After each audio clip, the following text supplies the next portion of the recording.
Bom, gente, aqui hoje nós iremos falar sobre a classificação do tratamento cirúrgico, certo? Então, aqui nós iremos dar continuidade à disciplina, certo? Classificação do tratamento cirúrgico. De acordo com o grau de urgência e emergência, que não pode esperar, é agora, né? A urgência, dependendo do tipo de urgência, espera um pouco. A eletiva são cirurgias marcadas. De acordo com a finalidade paliativa, tá? Radical, a plástica pode ser de reparação, reconstrução, diagnóstica e curativa, e de acordo com o potencial de contaminação, limpa, potencialmente contaminada e infectada. As cirurgias limpas, elas são letivas, primariamente fechadas e sem drenos, feridas não traumáticas e não infectadas, sem sinais inflamatórios, não há quebra da técnica asséptica, não há abordagem de vísceras ocas. A potencialmente contaminada, a abordagem dos tratos digestivo, respiratório, geniturinário e orofaringe. Olha só que importância isso aqui, a abordagem desses sistemas, tá? Sobre situações controladas sem sinais de processo inflamatório, que é o que? Dor, rubor, calor, edema e perda da função, tá?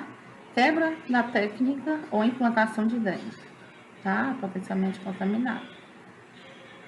Cirurgias contaminadas, feridas traumáticas recentes, menos de 4 horas, abertas, certo? Contaminação grosseira durante cirurgia do trato digestivo.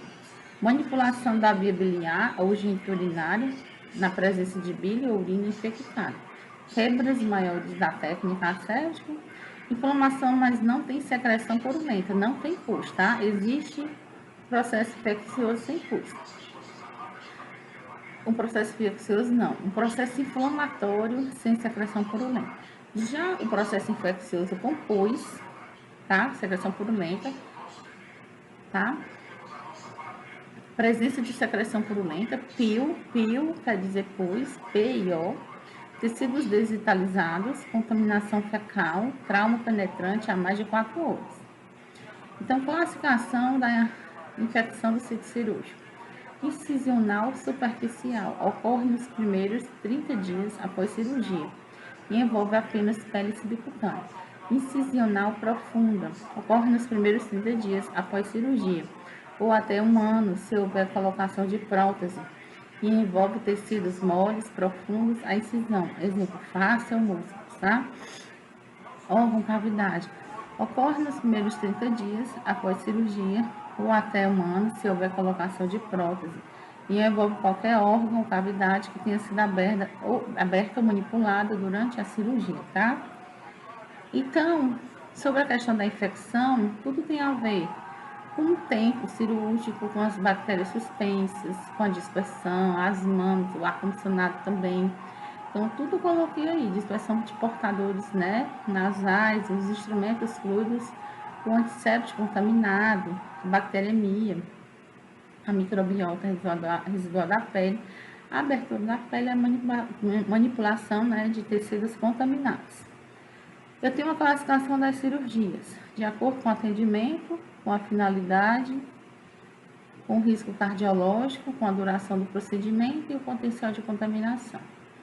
De acordo com o atendimento na emergência, o paciente necessita de atendimento, né, de atenção imediata. Agora, o distúrbio pode ser ameaçador à vida. Indicação para cirurgia sem demora, exemplo, sangramento grave, obstrução vesical ou intestinal, fratura de crânio, feridas por arma de fogo ou branca, queimaduras extensas. Com atendimento à urgência, o paciente precisa de atenção rápida, indicação para a cirurgia de 24 a 30 horas, exemplo, infecção aguda da vesícula, cálculos renais ou uretrais. De acordo com o atendimento eletivo, o paciente pode esperar para ser operado, indicação para a cirurgia. A não realização da cirurgia não é catastrófica. Exemplo, reparação de cicatrizes, hérnia simples e reparação vaginal. Paliativa, paracentese e colostomia, né? Paracentese é a retirada de líquido da cavidade abdominal, que é a ascite, né? Colostomia é colocação, né, de uma ostomia, né, para a evacuação, né, fazer uma ostomia na parte intestinal. Cirurgias radicais, mastectomia total, retirada da mama total, apendicectomia, retirada do apêndice. Cirurgia reparadora, reconstrutora plástica, blefaroplastia, plástica da pálpebra, né? Ritidoplastia e mamoplastia. Cirurgias para o diagnóstico, né? A cirurgia para o diagnóstico, nós temos o cateterismo cardíaco, né? Biópsias, ok? De acordo com o porte, né? Com risco cardiológico. Porte 1, pequena perda de líquido, eletrólitos de sangue, cirurgias oftálmicas e otorrinolaringológicas. Cirurgia de porte 2, média perda de líquido, eletrólitos de sangue, esterectomia e prostatectomia. De porte 3, grande perda de líquido, eletrólitos de sangue, transplantes, cirurgias cardíacas e cirurgias neurológicas, tá? Para você compreender aqui, tá ok? De acordo com a duração do procedimento, cirurgias de porte 1 até 2 horas, cesariana por etade uterina, amigdalectomia. De porte 2, de 2 a 4 horas, esterectomia e colecistectomia. De porte 3, de 4 a 6 horas, revascularização cardíaca e craniotomia. De porte 4, mais de 6 horas, transplantes, gastroduodenopancreatectomia. Então, aqui eu coloquei porte 1, 2, 3 e 4, né? A carga horária mais ou menos de cada cirurgia. Gente, a cirurgia limpa, a gente vai falar mais que uma vez, tá certo? São aquelas realizadas em tecidos estéreis ou passivos de descontaminação, na ausência de processo infeccioso, inflamatório local ou falhas nas técnicas grosseiras. Cirurgia letiva traumática, com cicatrização de primeira intenção e sem drenagem. Cirurgias em que não ocorre penetração dos tratos nem digestivo, nem respiratório nem urinário. Exemplo, artroplastias de quadril, cirurgia cardíaca, herniorrafia, neurocirurgias, procedimentos cirúrgicos ortopédicos, mastectomia e oforectomia. Potencialmente contaminadas são aquelas realizadas em tecidos colonizados por flora microbiana, pouco numerosas, ou em tecidos de difícil descontaminação, na ausência de processo infeccioso, inflamatório e com falhas técnicas discretas do transoperatório.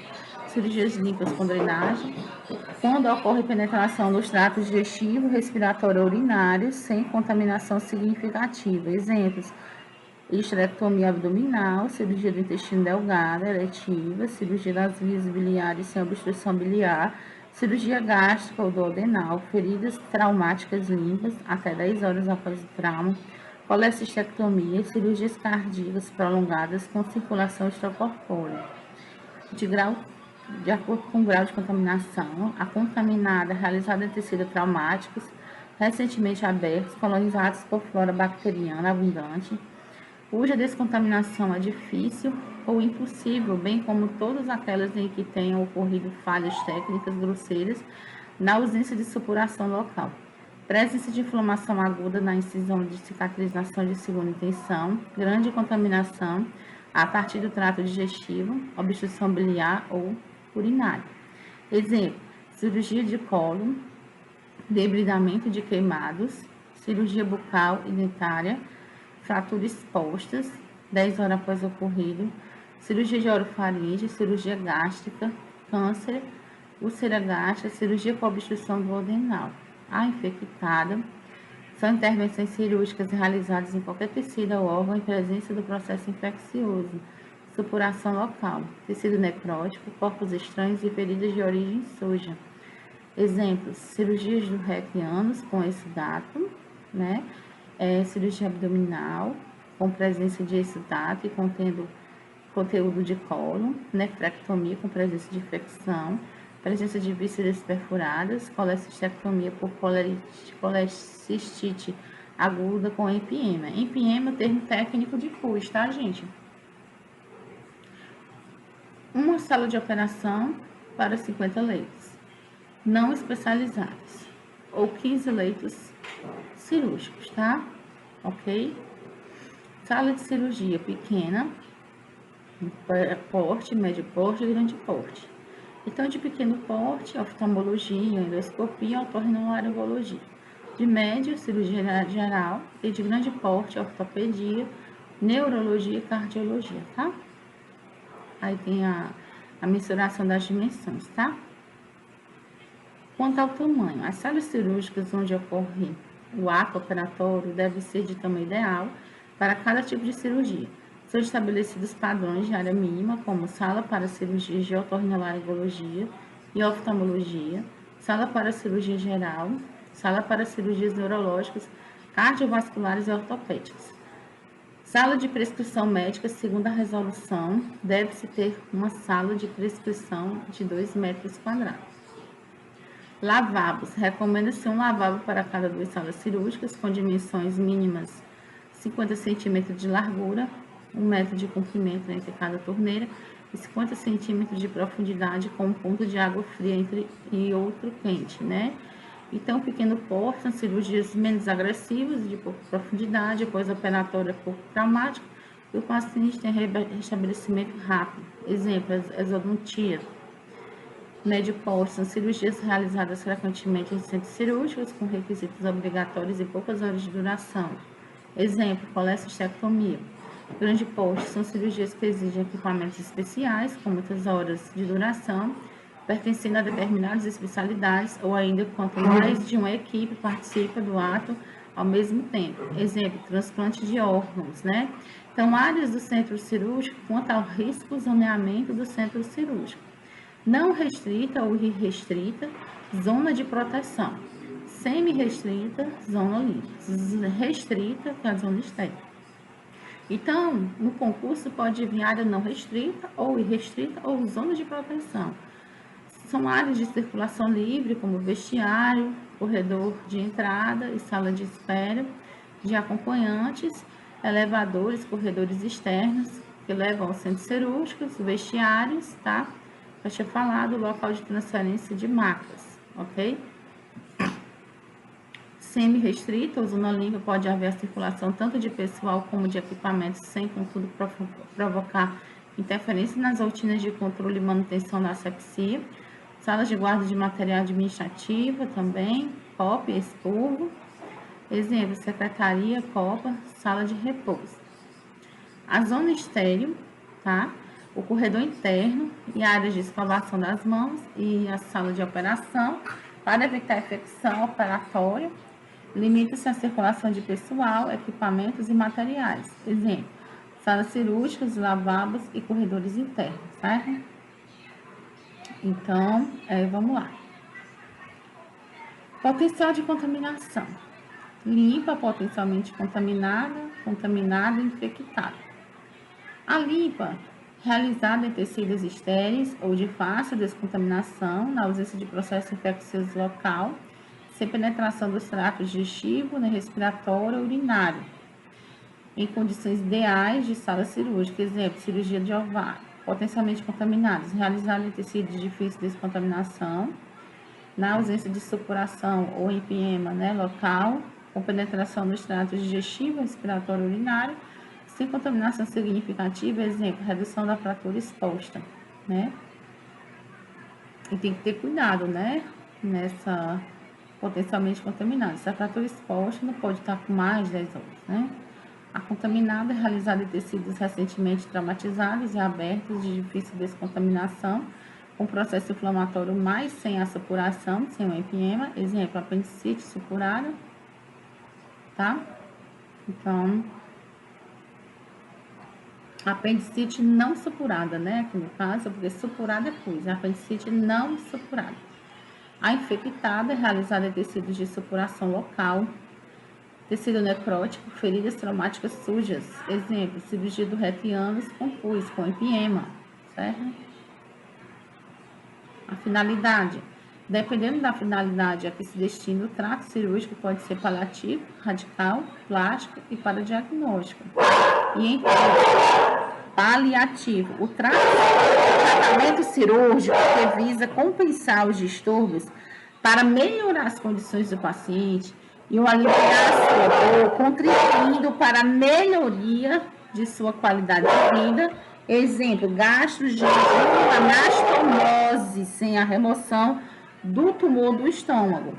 A radical curativa, o tratamento cirúrgico por intermédio do qual é feita a remoção parcial ou total de um órgão ou segmento corporal. Exemplo, gastrectomia parcial, apendicectomia e outros. Plástico, reconstrutora ou cosmética. É o tratamento realizado com finalidade estética corretiva. Exemplo, queiloplastia, blefaroplastia. E diagnóstico ou exploratório caracteriza-se pela extração de fragmentos de tecidos para exame microscópico com fins diagnósticos, certo, gente? Aqui eu tenho o pré-operatório, o transoperatório e o pós. São os períodos que englobam todas as fases do procedimento anestésico. Então, eu resumi isso aqui, eu tinha até prometido para vocês depois, ia fazer bem resumido para você entender, que muita gente, né, tem dificuldade nisso aqui. O pré-operatório imediato é desde a admissão até o início do pré-operatório imediato. Isso pode levar dias. O pré-operatório imediato, as primeiras 24 horas que antecedem o ato cirúrgico. O intraoperatório compreende desde o início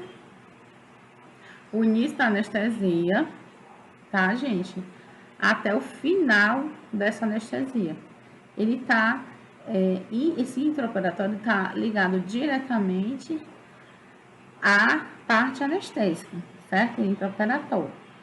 O transoperatório é desde o momento da admissão na recepção do paciente até o encaminhamento para a sala de recuperação pós-anestésico, o transoperatório, o momento da cirurgia.